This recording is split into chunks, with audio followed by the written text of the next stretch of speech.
Outside of him serving the public as commissioner, Ramsey's strong faith drives his work at Second Baptist Houston, where he serves as a deacon, teaches 2 Bible study classes. I don't know how you do that. I've been there, done that, but just for one. And as treasurer on the board of Loving Kids, a local initiative launched to help underdeserved Houston children. He's a native of Crockett, Texas, a resident in Harris County for about 35 years, and graduated from Texas A&M. Couldn't get into Texas Tech. Has a BS in civil engineering. He and his wife, Marcia, have 3 children and 7 grandchildren. So that's the good part of it. Then I'm going to tell you the rest of it right up here at the top.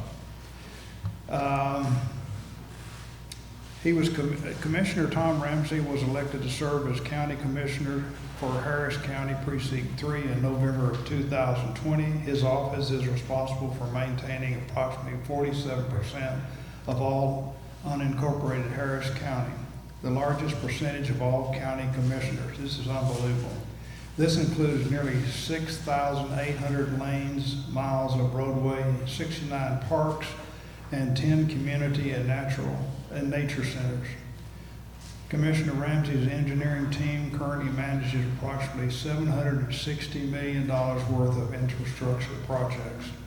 With over 44 years of experience as a professional engineer, serving more than 50 cities and 20 counties in Texas, this award-winning civil engineer turned public servant has a long track record of improving the safety, infrastructure, livability, and financial health of the communities he serves. As mayor of Spring Valley, and this is the last paragraph, as mayor of Spring Valley Village from 2012 to 2020, Ramsey reduced the city's tax rate by 21% and oversaw Spring Valley's climb to becoming the safest neighborhood in Harris County, according to FBI statistics. In 2017, he was awarded Public Official of the Year by the University of Houston, and in 2023, he was named Engineer of the Year by Houston Area Engineering Societies. Please welcome Mr. Tom Ramsey.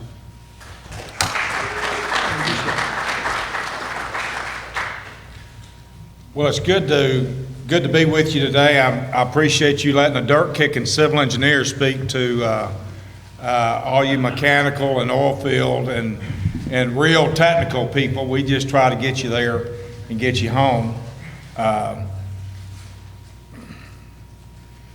Romans 1:16, I'm not ashamed of the gospel, for there's power. I can't tell you how many times I've heard my father start a sermon with that. In fact, he did it so often, we decided we'd just go ahead and put it on his gravestone when he died.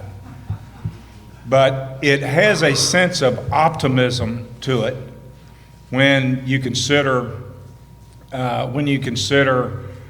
Bible as a whole, and certainly my father, who graduated in 2005. So he's been gone probably 17 years or so. But I cannot talk about my walk. I can't talk about my journey without starting with that. You know, your parents have a lot to do with that, but your grandparents do too, and I'll talk more about that in a minute. So March of 1959, E.P. Ramsey Jr. graduated, baptized me, Tom Ramsey, or as he called me then, Tommy, in Garrison, Texas, which is just north of Nacogdoches, somewhere near Tenny Hall, Timpson, Bobo, and Blair, somewhere up in that general area.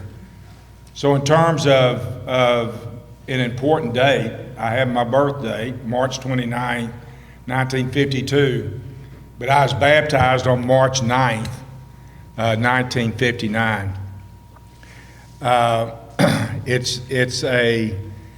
My father kept a book, and it's his pastor journal. He recorded every funeral he did, every wedding he did, every baptism he did. And I was flipping through it not too long ago, and I got to March 9th, 1959. It said, baptized Tommy today is a good day.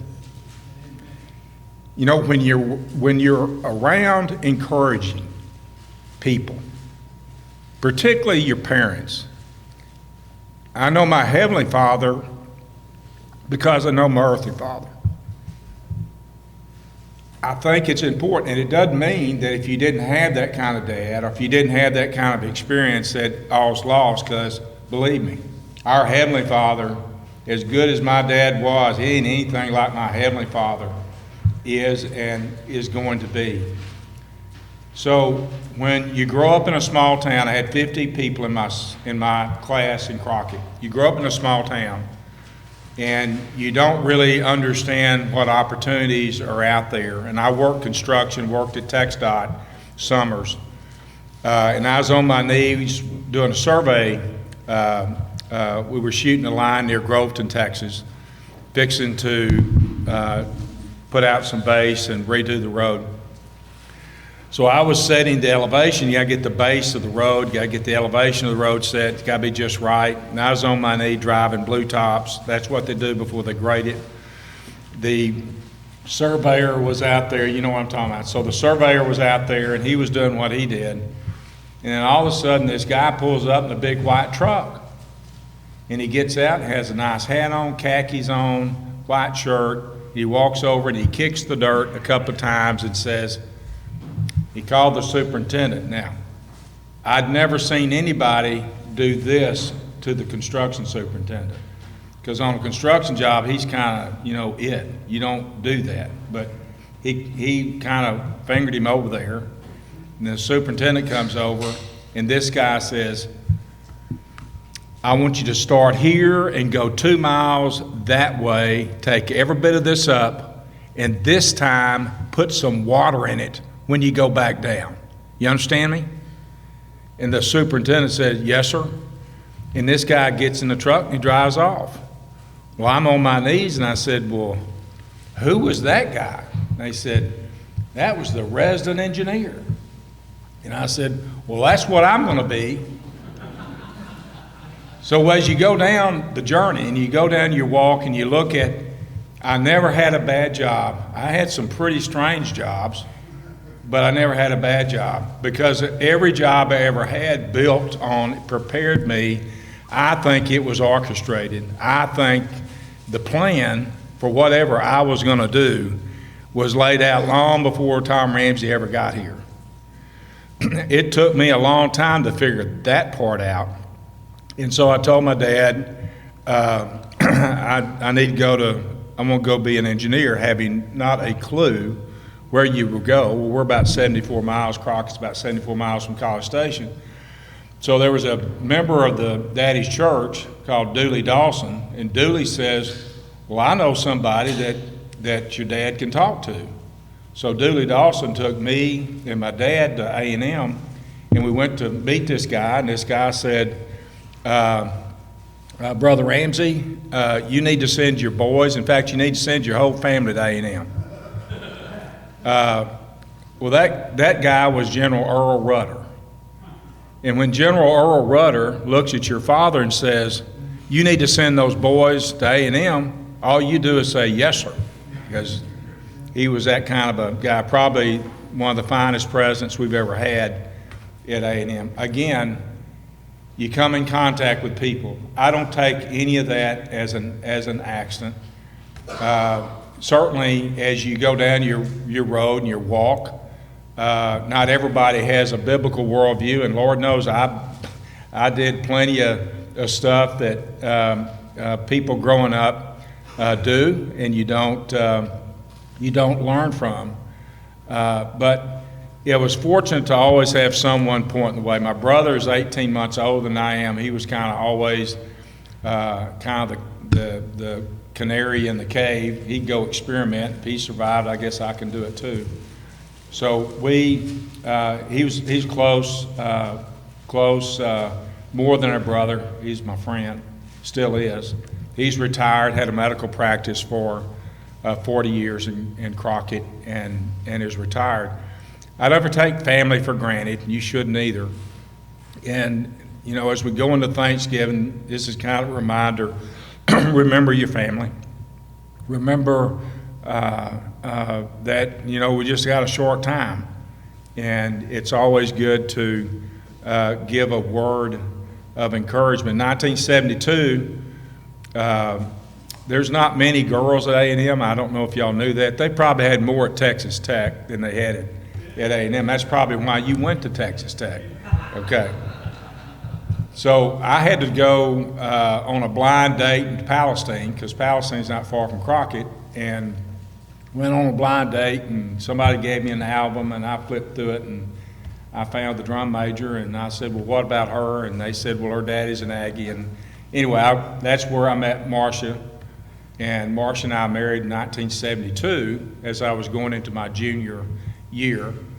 If you remember 1972, tuition was $200. Your books were $200. The barracks we stayed in, no air conditioning, $42 a month, utilities paid. So you wonder what happened between then and now. I'm still asking that question, and I've asked a few state legislators that question. How do you go, you look at what cars cost and everything else costs, but you look at the cost of education, it's just beyond my understanding. But Marcia and I were married. Our first child didn't come until 1975, but we've had 3 adult children. They all live within 5 minutes of us. Our 7 grandchildren live within 5 minutes of us, and that's a blessing that they've all settled near us. Now, I'd like to think it's because we're such great grandparents that they want to be near us and around us, but you know what the rest of that story is? They're here because there's jobs in Harris County, in this region. That's why people are here. So you can talk about all these other things that you want to talk about, but I think it's a blessing. And a lot of times I complained about everything you can complain about living in this area, from the heat to the humidity to the traffic, you name it, and I can complain about it. But we're still here, right? We're here because that's where jobs are, and that's where jobs are going to be. Most of the, and I can go down through the long list of Texas's, or the Houston area's contribution to the gross national product of Texas, but we're about a third of it. Most of the jobs in this area because of that port, most of the jobs in this area because of our energy history and heritage. And whether you're talking about transitioning to clean or whatever, we need energy. And so when we look at that economy and we look at those sorts of things, I feel blessed to have lived here. Well, I graduated from A&M, went in Palestine, where my father-in-law was about the best friend I've ever had. He's a good man, and we fished a lot. And we were fishing on Toledo Bend one Friday. We got us a guide. We show up down there. Mr. Hall meets us at the outside of Hemp Hill, and Mr. Hall pulls up to the dock, and he had the oxygen mask on, and I looked at Father-in-law and I said, I don't really think this would be a good idea. He doesn't look like he's going to make it till this afternoon. But he seemed pretty chipper and optimistic, so we got in. As we zipping across Housley Bay, Mr. Hall started smoking a cigarette as he sucked on the oxygen. Well, you know, us dirt-kicking civil engineers, we don't know all about the safety stuff you guys do, but I knew that wasn't good. So we stopped about on the other side of the bay, and I said, well, Mr. Hall, we got some decisions to make. I don't mind you taking oxygen, and I don't really mind you smoking. I don't want you doing it at the same time. And he agreed, and we had the best 3 days of fishing that I've ever had. We didn't catch a lot of fish, but I heard about Mr. Hall. This was a recovering alcoholic who'd lost everything, but he could fish. And so he moved to Hemp Hill to guide. And as he sat in that double-wide trailer house, and all he had was a Fry Daddy cooker and a couch and a refrigerator, And he's about the happiest man I knew because he had found Jesus. And that's all that man could talk about. I wanted to at least figure out how I can catch some fish, but all he wanted to do was talk about Jesus. It was contagious. And when we decided to settle up and we paid him, and he said, well, Mr. Hall, we're going to have a big fish fry because we did catch a few. And he says, no, boys, I need to go to revival down 6 Mile Creek tonight because it's big. We're going to have a good quartet. And I got to do my tithe. This guy didn't have he had a 1962 Ford Fairlane with no seats. I mean, he didn't have a dime to his name hardly, but he had to go on that Saturday night. You know, you run into people along the way. It's not always the quote unquote big important people. It's a Mr. Hall. That's who I remember. And I left that little fishing trip, and fall on we had 100 of them. But I remember that one because of the difference. And Jerry Fontaine, who I was working for then, he's class 54, I'm class 74. He was father-in-law's really good friend. I worked with him for 7 years, and then reasons that we need to be in a little bit bigger place, and so we headed on down to Houston. But I still see Jerry. Jerry's exactly 20 years older than I. I'm 71, he's 91. So I'm teaching a continuing education course in Navarro College because they invited me to come up and speak about my experiences in engineering in East Texas, so I did. And there's old Jerry Fontaine, front row, 91 years old, getting continuing education. Now that's encouraging. You know, you run into people that want to make a difference, and I think of those people. I think of father-in-law who lost his 16-year-old son, 1968. There's not a day that Robert Kilman didn't get up that he didn't think about Bob Kilman. And it just, broke your heart. Bob was mowing up near Longview, and he fell off the tractor, went under the brush hog, and was killed instantly. That was 1968. That was July 29th, 1968, when Bob Kilman passed away. In fact, I was going through some boxes last night, and I found the newspaper article. I had not met the Kilmans then. I didn't know the Kilmans. I came 3 years later, and they were still grieving. Horribly grieving. That was July 29th, 1968, that Bob Kilman died. On July 29th, 1971, Hugh Earl Kilman was born. Now, to have another son that late in life, not unusual. But wasn't that the Lord working there? Because you couldn't dwell on a death while celebrating a life. And it's a word of encouragement that no matter how painful, and life can get pretty painful, right? That the Lord's got a plan. And Lord knows I don't understand it. And a lot of that we go through, we don't understand. We sold Southwestern Laboratories. I was on the board of that.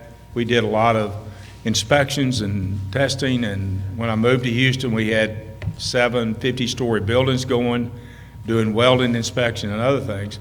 But we sold that in '89. I moved to Colorado for 3 years, from '90 to '93, and was president of an environmental firm out there, and we did a lot of geotechnical, a lot of assessment of mining and other things. Well, out there, I was a member of Applewood. I was a member of Tallowood for a while, and then I was a member of Applewood in Denver. So Applewood, the pastor's name was Hotzenfeller. And Phil Hotzenfeller, and he was kind of radical. He would have saxophones on Saturday night in church. Now I'm Southern Baptist, old school. That's pretty radical. but it's kind of cool. So Hotzenpeller said, Ramsey, you got some paradigms you need to overcome. I said, I don't know what you're talking about. He says, they've got a conference in Chicago up at Willow Creek that I'd like you to go on behalf of Applewood Baptist Church in Colorado. Go up to Willow Creek and just experience that conference up there, and I think you can overcome some of your paradigms. I don't have any paradigms, and I don't need to go to no Chicago church to learn nothing. Phil said, you need to go. I said, listen, there is no one north of Lubbock who's going to tell me anything about church. He says, you need to go. So finally he convinced me, and I went to Willow Creek. I don't know if y'all have ever been there. This was 1992, but we started on Wednesday night, and that was for believers. And had another church on Thursday night for believers. Then had another church on Friday night for seekers. And then Saturday night, they got real serious. You had bikers. And it changed my paradigm. I was going to church for all the wrong reasons. We need to be getting people in church that need church, not people that don't need church in church. And Willow Creek was a memory. And so when I'm going down my journey, and I'm remembering, because you know, we're all something. We're involved in oil field stuff. We're involved in engineering. Some of us lose our mind and get in politics. But we're all in a journey. This is all about a journey and trying to pay attention, because the Lord's in it. No matter what we're doing, the Lord is in it. Our job is to figure out where and how. My father graduated from Southwestern Baptist Theological Seminary in Fort Worth. In fact, I was born in Fort Worth in '52 while Daddy was in seminary, and I always kind of liked that on my birth certificate. When they ask you, where were you born? With some degree of arrogance, I say, well, I was born in Fort Worth. I don't know where you're from, but I'm from Fort Worth, which is something. And I would travel with Southwestern Seminary missionaries and going into several different countries. I've probably been into 20 or 30. And doing what I would call Jason Bourne kind of evangelism. You're not supposed to be there doing that, but that kind of always makes it a little exciting when you go into China with 100 Bibles in your suitcase. Well, why are you here, Mr. Ramsey? I'm here to experience the culture and look forward to having a little culture experience, and that's fine. And India is probably the most persecution of Christians on planet Earth is in India today. If you don't know that, don't bring up you're a Christian if you go to India, just saying. And Thailand and been a little time in Africa. But when I think about those missionaries that are down there, and they bring their children, and they're living in mud huts, and they're sharing the gospel, and there won't be 20 people there, and you wonder what they're doing, but what they're doing is making, in my opinion, making a difference for the kingdom. So I've come back to Houston, came back in '92, partnered up with Wayne Klotz. We had a Klotz Associates business there from '92 to 2017. We had 20 and grew to 150. And again, it's just doing what engineers do. We design roads and bridges and water systems and other things, just basic public infrastructure. But, you know, when you're working with people like y'all are, it occurred to me that many times my engineering buddies, and you get in the business, whether it's oil field related or like I was civil, your buddies call you when they don't know who else to call.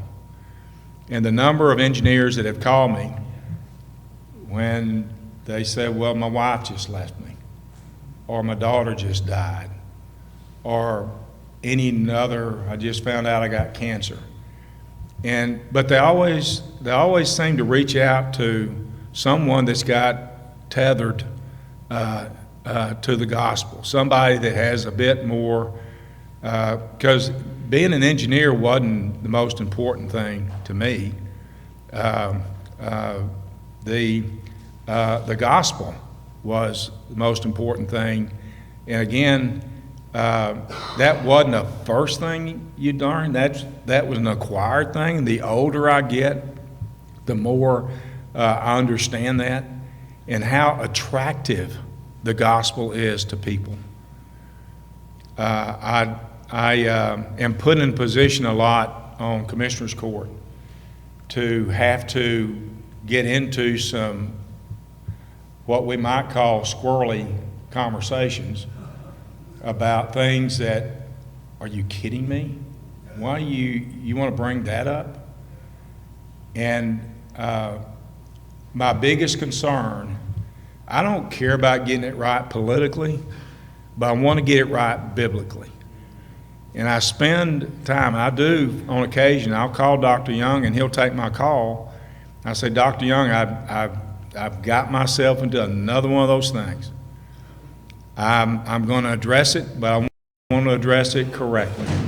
And I don't care about the politics of it. What I want to make sure is that when I talk about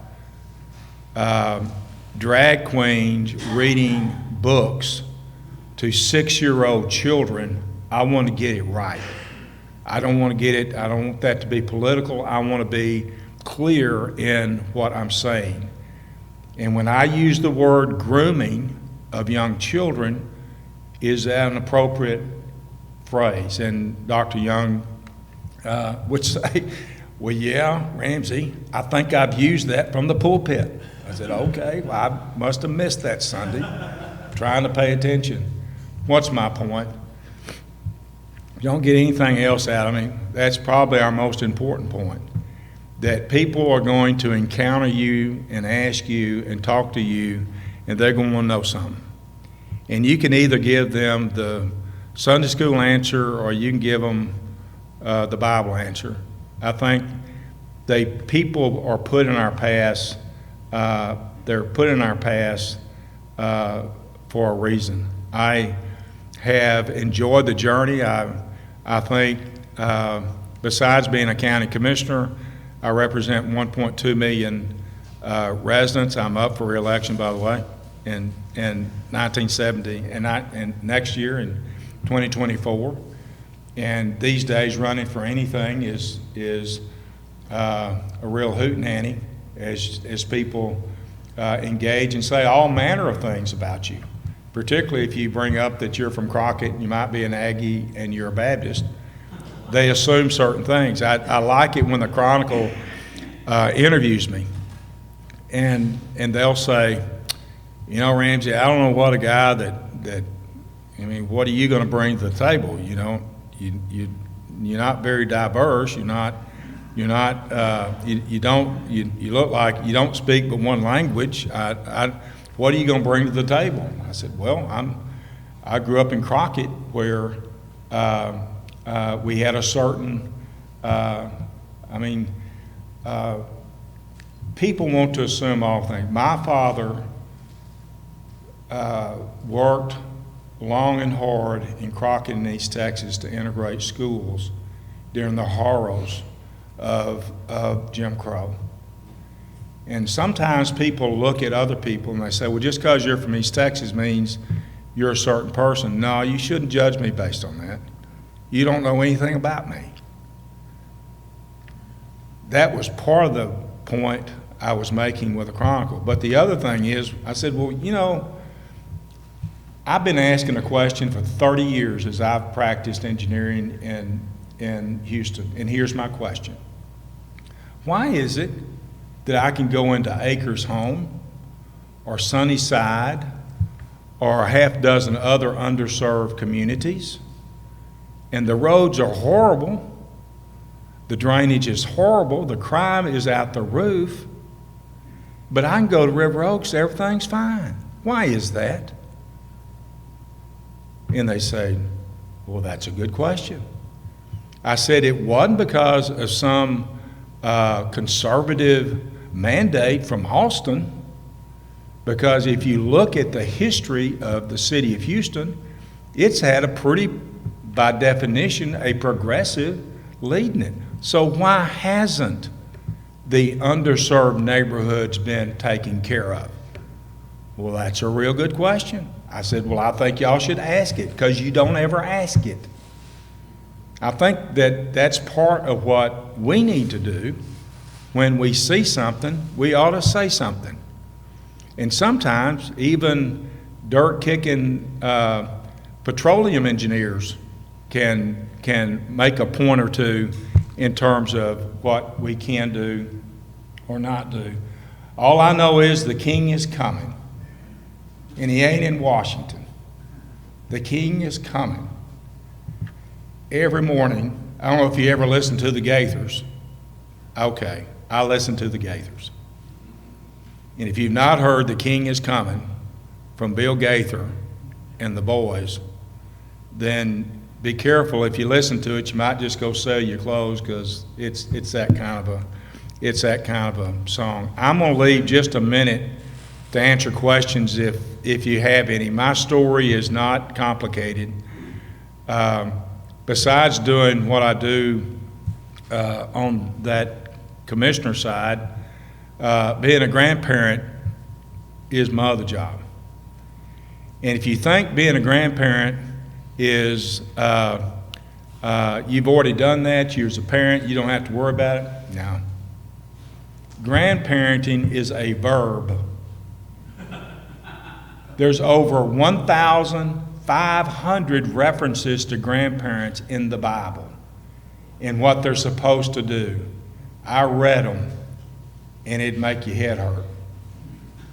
So those grandchildren, in fact, may even be more responsibility than your own children in terms of making sure they find the way, because that's our job, is to show them the way.